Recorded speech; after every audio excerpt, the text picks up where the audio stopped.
Final question, I think from Sama, if I'm pronouncing that correctly. Thank you so much. Yes, you are actually. That was pretty good. I'll try to be quick. This is the first time I attend one of these sessions, and it's been really insightful.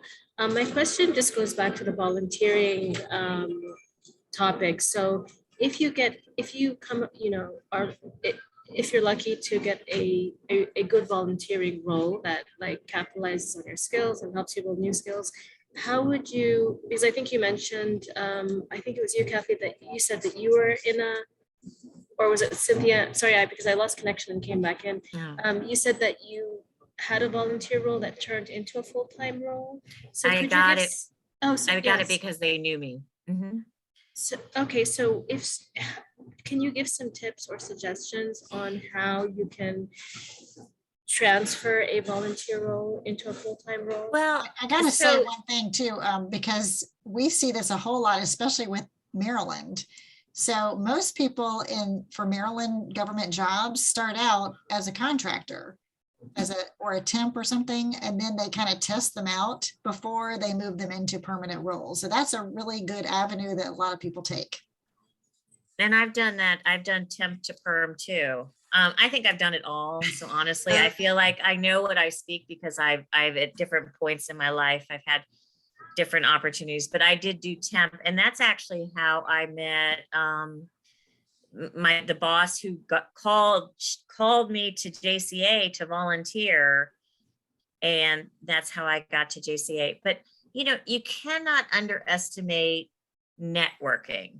And networking is your biggest friend. So volunteering, you're going to meet people. You're going to meet people in the community. You're going to meet people who are doing things you're interested in.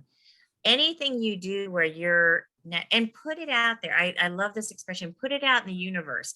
If you are looking for a job, everybody you know should know you are looking for a job. And they should know what you're looking for too, not just a job, because believe me, there's a lot of jobs out there that you may or may not want. So use your network, use your friends, use LinkedIn, use the Facebook pages, put it out there, because, even with fair hiring, having somebody say, I know who you should talk to before you post this. And that you may save them some time. And temp agencies, oh my gosh, they have the pulse on what's going on.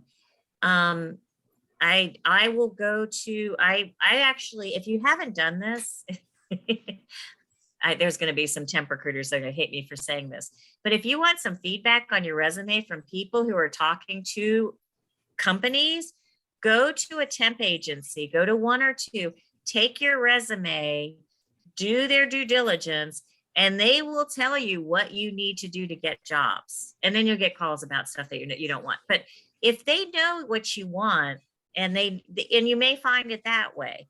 So there's a lot of resources out there. And there's a lot of places that will give you, and temp agencies are great because just like my staffing agency, I could tell the employer what they were doing wrong or what they needed. I could talk to them about stuff.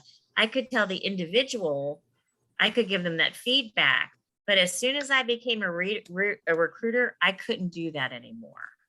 So that one-off person can give you a world of feedback that an employer wouldn't, because the temp agency can relay that information.